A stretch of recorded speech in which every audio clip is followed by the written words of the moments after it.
Which note-taking system is right for you? Notion offers a user-friendly interface, while Obsidian is more flexible with its Markdown format.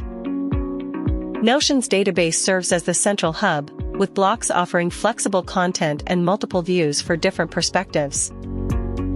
Obsidian uses the Zettelkasten method, linked notes in Markdown format, and backlinks to connect ideas. Notion's user-friendly interface makes it easier to get started, while Obsidian requires more time to learn. Both tools offer powerful features, but Obsidian excels in Markdown support and backlinks. Think of Notion as a pipe that carries water, while Obsidian is like a wire carrying electricity. The key difference: Notion versus Obsidian. Which is right for you?